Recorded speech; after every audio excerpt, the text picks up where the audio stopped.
Salut à tous! Allez, je vous retrouve aujourd'hui pour une nouvelle petite vidéo sur l'impression 3D.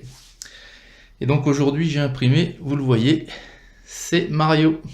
Mario Bros du jeu Super Mario de chez Nintendo.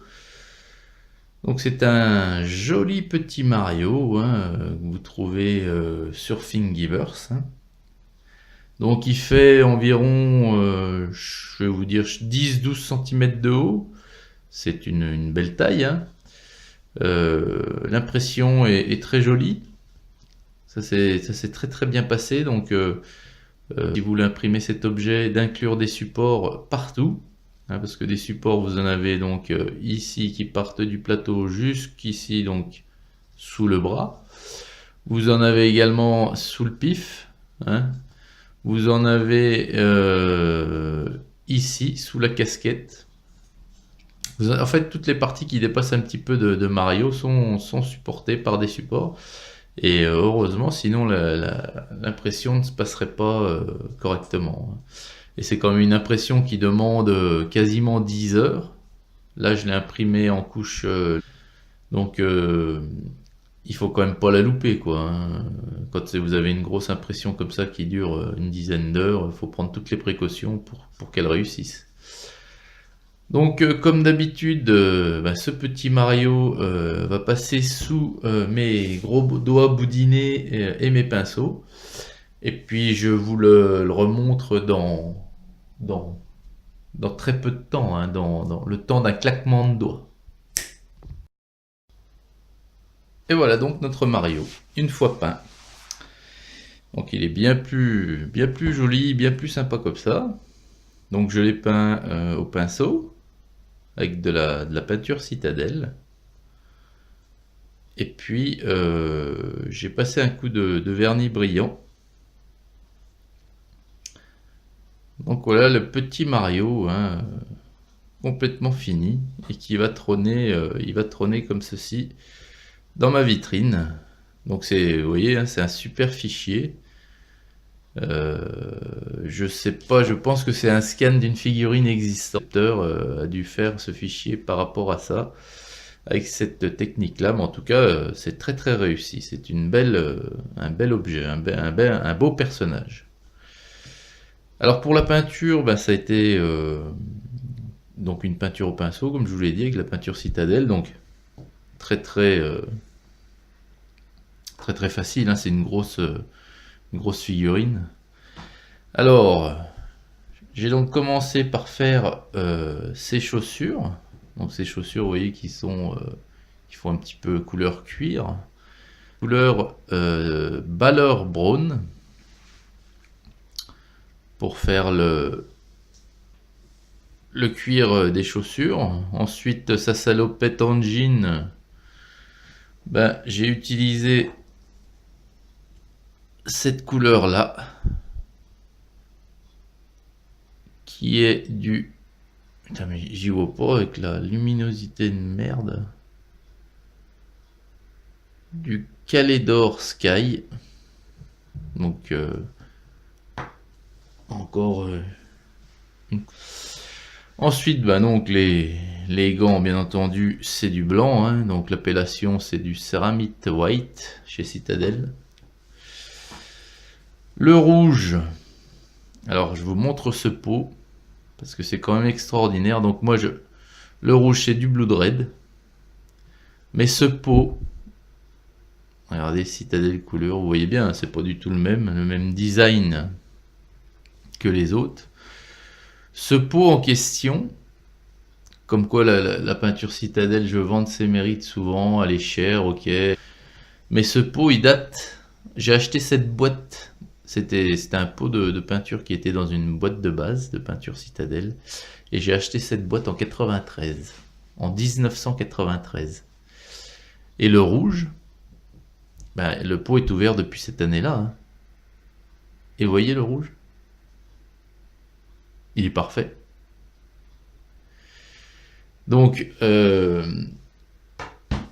après 24 ans, bientôt 25, cette peinture est toujours valable. Elle n'est pas sèche dans le pot, elle est pâle et a un très beau rendu. Donc ça c'est à signaler quand même, et c'est une des qualités de la peinture citadelle, quoi. Alors ensuite, donc les petits boutons jaunes, les boutons de la salopette, j'ai fait ça avec du Sunburst Yellow.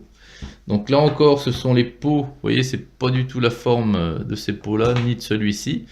Donc ce sont les pots qui sont venus après ceux-ci. Donc ils sont pas de toute première jeunesse non plus, hein.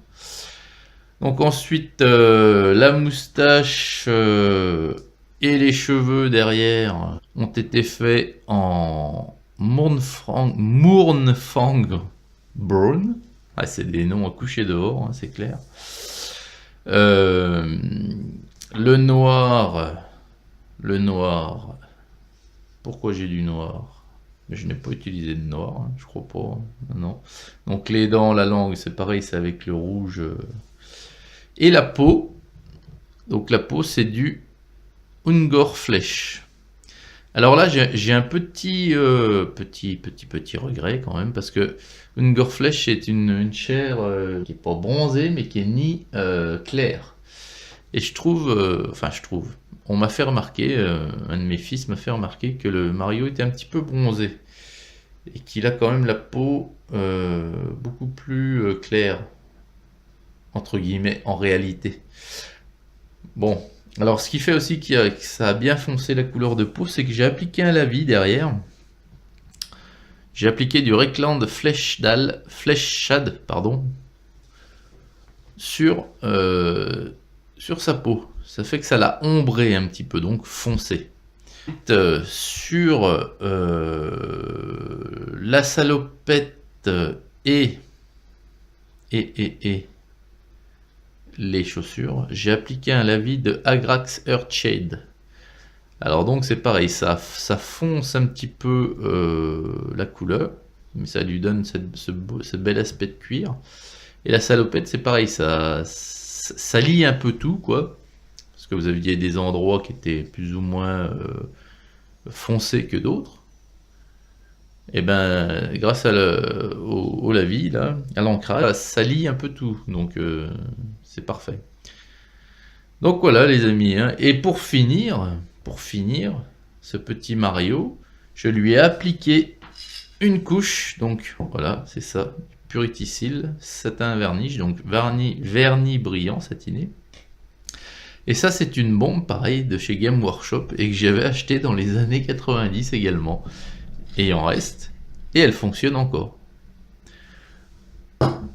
Donc c'est vrai qu'il y a beaucoup de soucis avec la peinture citadelle au niveau de perte parce que ça sèche dans les bouchons et compagnie, ceci, cela, les pots Prince Auguste sont mieux faits, c'est vrai. Mais dans le temps, pour moi la peinture citadelle c'est celle qui a le plus de pouvoir couvrant. C'est-à-dire qu'avec une seule couche vous arriverez à couvrir des objets même sous-couchés en noir, hein. Elle a un pouvoir couvrant extraordinaire avec sûrement des pigments beaucoup plus en quantité par rapport aux autres peintures. Et c'est celle qui dure le plus longtemps dans le temps. Vous pouvez vous en servir. Vous voyez, moi 25 ans, je m'en sers encore, quoi. Donc voilà les amis, eh bien, écoutez, j'espère que cette vidéo sur mon petit Mario vous aura plu, hein. On refait un petit tour rapide. Hop. Et puis l'avantage de ces objets 3D, c'est qu'ils sont hyper légers, hein. Donc là, il est gaufré pourtant, hein, il est rempli à 17%, mais je sais pas, il doit faire moins de 20 grammes, hein. Enfin, ouais, entre 20 et 30 grammes, quoi. Donc voilà, eh bien écoutez les amis, je vous dis à très très vite pour une prochaine vidéo de Mario. Et l'objectif de cette vidéo, j'aimerais bien obtenir, allez, on va pas être bien gourmand, merci à vous, salut!